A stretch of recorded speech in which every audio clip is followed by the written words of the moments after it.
YouTube, what's up?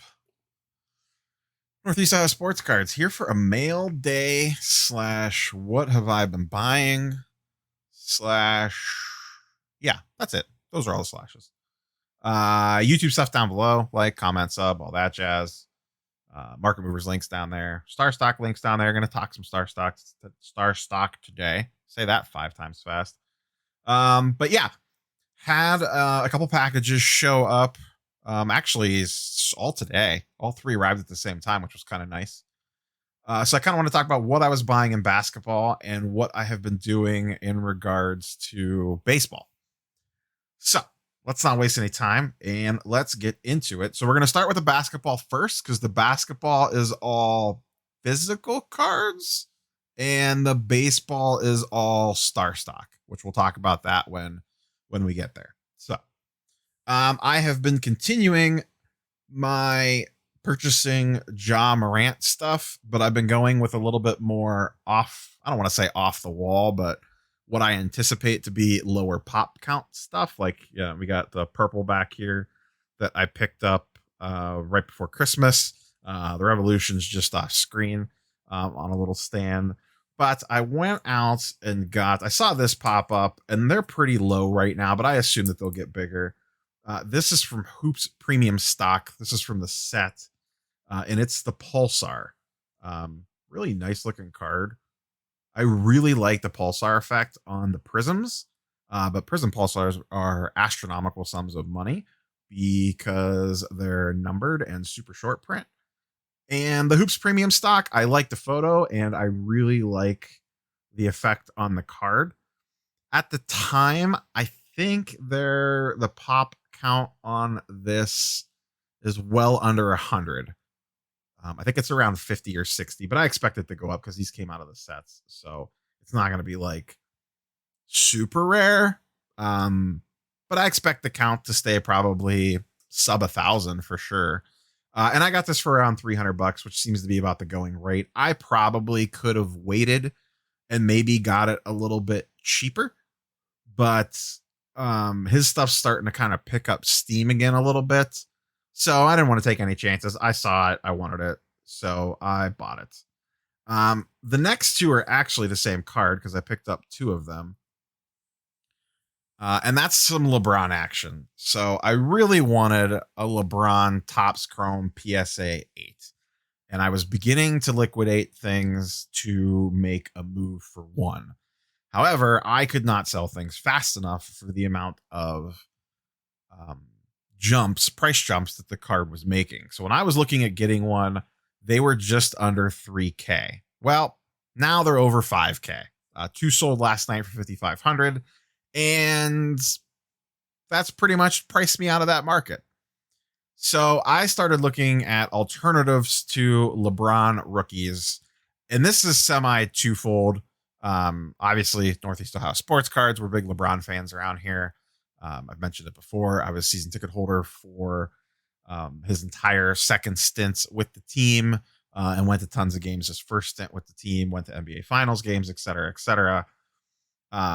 So this is cross investing / PCing. And I went out and picked up, in my opinion, of the base card stuff. I'm not talking like crazy inserts and autos and all that jazz, but of his non-rookie base cards, which I'm usually not a big fan of for investment purposes. But like I said, I could kind of cheat this one as a PC as well. I went with it, what in my opinion is the best of his non-rookie base cards, especially his older ones. And that is the Chalk Toss. 2008 Topps. There's also a Topps Chrome version of this. There's refractor versions of this. And these have shot up in price as well with everything else. Everything LeBron is crazy expensive right now. And I actually picked up not one, but two of these. So two PSA 9 Chalk Tosses. Top one is definitely off-centered left to right. I completely see why it got a 9. The bottom one, the centering looks pretty good left to right. I haven't looked the rest of the card over a ton, but it actually looks like a really clean card. The whole buy the card, not the grade thing. Even the back centering looks pretty good. A little off left to right, but back centering doesn't matter quite as much. Not that I would probably crack it to resub it. But so what I had noticed was the PSA 10s of these have shot way up. The 9s hadn't moved as quickly yet. And like we always say on the channel, the 9s usually lag behind. So I hopped on board, started throwing offers out on 9s. There wasn't a lot out there, sub $300.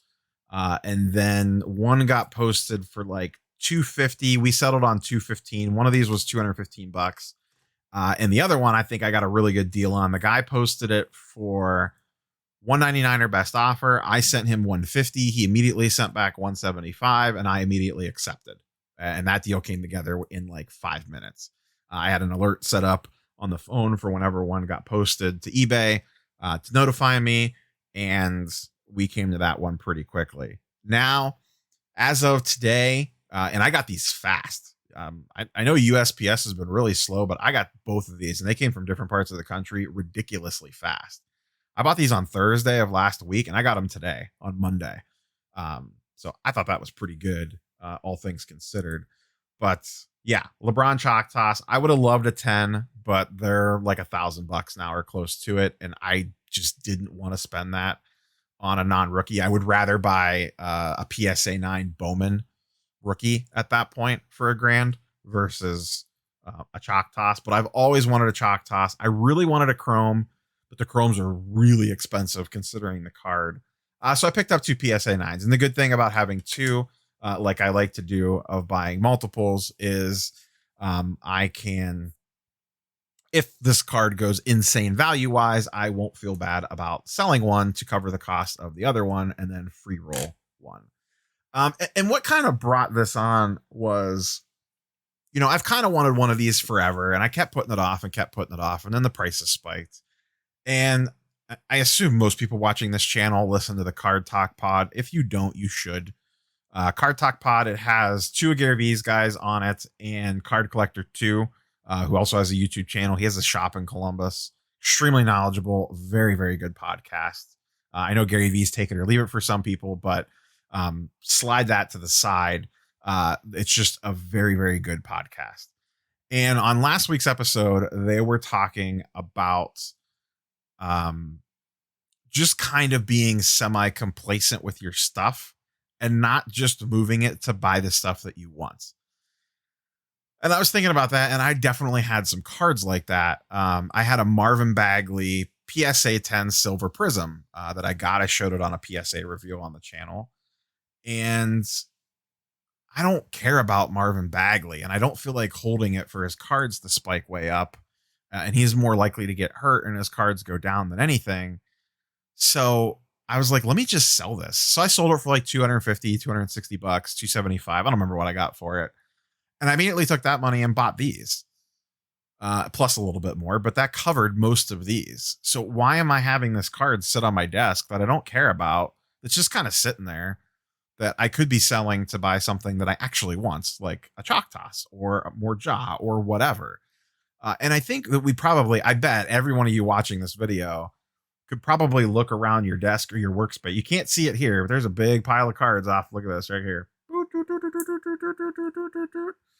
Big old pile of stuff that I am going through for grading.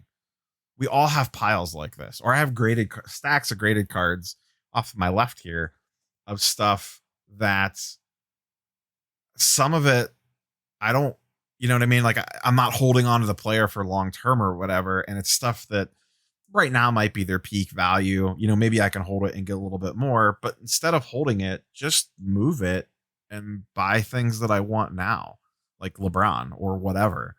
So like I said, that just kind of struck a chord with me, and I decided to act, and we'll see what happens. We will see what happens. So we are going to transition over to StarStock and talk about baseball, because I've made some decisions on the baseball market for the 2021 season, and we're going to see how it plays out. So let the magic of editing take us over to StarStock. All right, I have my StarStock account up here. And what I have decided to do, I don't own a ton of baseball cards in the real world, if you will. Um, I have a couple Soto PSA 10s. I have an Acuna PSA 10 and a few other little odds and ends of things, but nothing too crazy. I had some Lindors, but I sold them when he got traded to the Mets and the prices spiked up. So, and I mentioned this on the channel a couple different times. Over the last, I'd say 3 weeks, I have really transitioned on StarStock from basketball to baseball. If you look at my basketball accounts, I do not have much in it other than a couple longer term holds. I have a Trae Young PSA 9, a Ja PSA 9, Tyler Hero PSA 9, some quicker flip stuff, Cam Johnson, Sekou, Dylan Windler, Darius Garland, KPJ, and a Morant PSA 9 premier level. So all those PSA 9s, I don't plan on moving anytime soon. I wouldn't actually mind moving the Tyler Hero. I kind of got stuck with that. That was a bad purchase last summer, and I've been chasing it ever since. And then I just got a couple of guys that I think could go up in value in the next couple weeks that I picked up to sell. Had a really nice flip on StarStock last week. The night Sexton hit the game winner against the Nets. There was a PSA 10 sitting on StarStock for $265. The next one was listed at $365. There were some auctions ending that night on eBay, so I looked to see what those ended at. This was all kind of coming together at the same time, and they sold for like $325, $330, $340. This was literally right after he had that monster game. So I flipped back over to StarStock. I grabbed that one and relisted it at $364, $1 less than the other one was selling for. And when I woke up the next morning, it sold. So I made $100 like that. Because sometimes I think people put stuff on StarStock, and then when prices jump real quick, especially on graded cards, I think they forget to go update StarStock. And sometimes you can get deals that way. So I've been putting my basketball profits into baseball because there are some really good, there probably still are some pretty good deals on baseball stuff out there. And I've actually been buying a lot of graded stuff.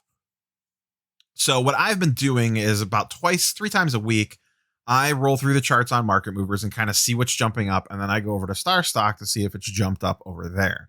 And then once again, for those not familiar with StarStock, I've done tons of videos on this, but essentially you're buying and trading cards sight unseen, kind of like ComC, but you don't see an individual scan of the photo.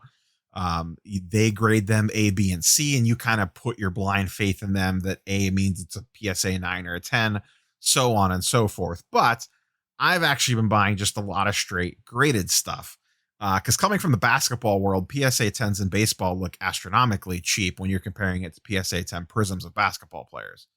So, and I've been kind of stuck on a core group of people. Now, I missed the boat on the baseball ultra stars. Soto, Acuna, and Tatis Jr. stuff is through the roof already. It happened at the first of the year, like almost January 1st to the T. Their stuff went crazy. I missed the window. Cool. I hadn't missed the window on a lot of the other guys. So I started buying into, and we're going to scroll through and look here, and you can see my estimated collection value in baseball is $1,200. My plan is to do all my baseball buying and selling on StarStock. I do not want to touch a physical card for baseball unless I end up selling my Sotos or my Acuna, which I could. I don't know yet. I have 2 Soto PSA 10s. I might sell one and keep the other one. But here we are. So I've been buying a lot of baseball on there. We're just going to scroll through here really quick. And once again, baseball is not my primary gig. I mostly focus on basketball. I'm well aware of MLB and MLB players. I play tons of fantasy baseball. I know the sport. I don't know the intricacies of their individual cards all the time, what true rookies are, all this, that, and the other thing, what the hobby views is the one that you want. I have a general idea. Basically, looking at market movers data, you could figure it out. Oh, it's the one that sells for the most. That's basically my baseball knowledge. So don't take this for gospel, and I am not endorsing buying any of this stuff. I'm just showing you guys what I'm buying. That's it. I did some research on market movers, and based off what I know on the player pools, and this is what I've gone out and buy. Obviously, do your own homework, whether it's StarStock or actual eBay. So I've been picking up a lot of Pete Alonso. I got 2 PSA 10s. I don't remember what I paid for these. It was much less than $67. So you see the last sale here was 67. When did I buy mine? You can flip through here and it'll tell you. I bought mine for 60 back on January 17th. I picked up 2 of them for 59. So they're already back up to 67. And we're not going to go through each individual card, but I just picked up these Vlad PSA 10 Topps Heritage. They had spiked way up. I've actually gone down since I bought them, but they had gone up to 40 or 50 bucks. And that's about what they were priced for on StarStock. So the thing with StarStock is there's no shipping. So I don't have to pay for shipping. And when I go to sell it, the eBay fees are only 5%, or the selling fees are only 5% instead of 13% with eBay. And I don't have to pay tax when I buy it. So if a card's 50 bucks, I'm paying 50 bucks. If I buy it on eBay, I'm paying 50 bucks plus tax plus shipping. Now it's a $60 card. Then when I go to sell it, they're taking 13% off the back end. So now I need to make up another 13% on top of the 60 for a card that was only worth 50 when I bought it. So it's a whole thing. So, the card's got to go up 20% just to break even on it by the time you factor in all the shipping and fees. And I think people forget about that a lot. And that's something I'm very conscious of. So I have decided for baseball to do it all on here. My plan is like I said, we're going to scroll through it, buy all this stuff, and I'm going to sit on it until spring training. So about another month. I'm just going to kind of let it marinate a little bit, put it in the crock pot, put some seasoning in there, let it marinate before we throw it on the smoker or whatever. And then my goal is to sell pretty much all this stuff before the season starts. There's nothing in here that I necessarily want to hold into season. My goal is to sell during the hype peak during spring training on the run up, sell it all. And then I'm going to take that money and go buy football stuff in February and March, depending on when the run up in baseball happens. And then same thing. I'm going to sit on all that football stuff throughout the summer and let it marinate and get happy. And then sell it in the fall. I don't want to carry any of this stuff into season. That is my plan. We will see if I execute it. So anyways, Pete Alonso, buying a lot of him. Vlad Guerrero, he had the whole, monster diet, lost a half a kid, and looks great. All that stuff is driving up his prices. So I picked up 2 of his heritages. Bo Bichette, a couple PSA 10s of his. This was another one. Market Mover said it was going for around 125, eBay comps, etc. They were on here for 125. So to me, that's a no-brainer. I'm essentially getting a discount, a 6% discount, because I'm not paying sales tax. So I bought them for 125. I bought 2 of them. They're already up to 135. The cheapest one available is at 145. I am really big on Yordan Alvarez. I have some of his stuff at PSA physically right now. I bought 5 of his top Series 1. And then when we scroll down here, I got some series or some Chrome as well. I just picked this up the other day for $100. Vlad Topps Chrome PSA 10. Here's a Pete Alonso StarStock A PSA 10. And I don't remember what I bought all these for. Ozzy. I've always really liked Ozzy. I got a couple StarStock A's of him. Torres, got a couple A's of his Topps Update, which I realized after I bought him, this is not considered as true rookie. Mistakes that you make. I bought these for about $10. They really have basically stayed at $10. I'm probably just going to hope to make enough to get out of these when hopefully his regular prices go up. But I did buy his actual true rookie, a Topps Chrome PSA 10. I think I bought this for 75. I don't remember. I threw it up there for 150, but I know it won't sell for that much. Bought some Biebs just for the hometown squad, since he's the only really player left on the team, him and Jose Ramirez. Some Devers, Jan Makata. I like Makata. I really want some Eloy Jimenez, but his stuff is a little too pricey on here. I picked up 1 Trent Grisham, some more Makata Topps Chrome, more Yordan, once again, Topps Chrome. And I got this really early on. I got a pretty good deal on this. I got a Refractor A Yordan for $20, I think, maybe 25. And the last one of these is already sold for 40, and the cheapest one available is for 44. I could sell this right now for about a $10 or $15 profit. But I'm going to hold it. I actually may, if they do a PSA sub in February, I may actually send this just for the hell of it and see what it gets. But yeah, so that's my base. That is $1,200 in StarStock baseball. A's, for those not familiar with StarStock, are pretty pricey. They basically almost go for PSA 9 pricing. So, your mileage may vary on that. So it's a weird market shift when you go from looking at eBay comps and you come over here. That's why, since I had the money in the account, I ended up just going for a lot of graded stuff and not worry so much about the A's unless I found good deals. I thought some of this Jordan stuff was pretty cheap. Like I got into his base top series 1 for under $10, which I know on eBay you could get them for a lot less than that, but StarStock A's do carry a good premium right now, because the anticipation is that they are either a PSA 9 or a PSA 10. We shall see when these subs start coming back. But so that's what I'm doing in baseball. I still have my eyes out for some other guys. I've tried to stay away from pure prospects, like guys that may or may not get called up this year, because my goal is I want to sell these guys before the season even starts. Now, I may look to see if there's some prospects I could get into that are going to be called up early in the season, because here's exactly what's going to happen.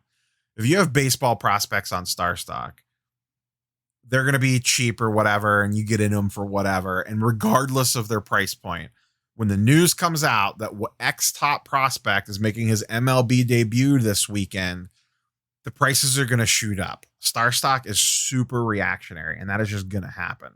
So you could probably almost invest in the top prospects if the price point's reasonable enough, just on the hedge that when they get called up, they're going to 2 or 3X. Maybe, I don't know, maybe it's not that much. I don't know. And then just immediately sell them before they even play a game if it's not someone you're super into long term. So I may see if I could find some guys like that, but that's the one part I never liked about baseball. I know a lot of people enjoy the whole prospecting and loading up on all these guys on their Bowman firsts and then sitting on them for 4 years till they get called up or whatever. But that's just never really been my thing. I would rather go after guys like Jordan that have a proven track record, but maybe haven't super broke out yet, or maybe you're flying under the radar, like a Jan Makata as well, or like an Eloy. Lou Bob gets all the buzz. People kind of forget about Eloy. I actually like Eloy a lot better. So same with Torres. Torres had a really bad season last year. I could see him getting hyped. But yeah, I'm just basically buying guys that I'm hoping will get hype over the next month to sell them when the prices go up. So, but yeah, that's all I got for you guys today. I'll probably mix in some baseball stuff here and there, but basketball is definitely still going to be the 90% primary on the channel. But we'll see how this goes. I wanted to play around with some baseball stuff. I didn't feel like dealing with the whole getting it shipped to me and then having to pack it up and ship it to UPS. The more you buy and sell on StarStock, the more I'm like, I never have to go to the post office again. This is kind of amazing. So we'll see how it goes. Updates to follow. And once again, if you want to try out StarStock, the promo code's down on the bottom for the you get 10, I get 10 thing or whatever. So, and I still have a PSA sub out with them. Some Keldon Johnson silvers and a DeAndre Hunter silver. I probably don't expect those back until the end of February at the earliest. Those went out early January and they were expecting a 2-month turnaround time. So probably even early March. So PSA is really backed up right now. I have a PSA economy order that got checked in September 3rd or 4th. It's been sitting and grading for, it feels like an eternity. And just not moving. So, but all right. That's all I got for you guys tonight or today, depending on when I post this. Like, comment, sub, all that jazz down below, and we will catch you guys on the next one. Peace.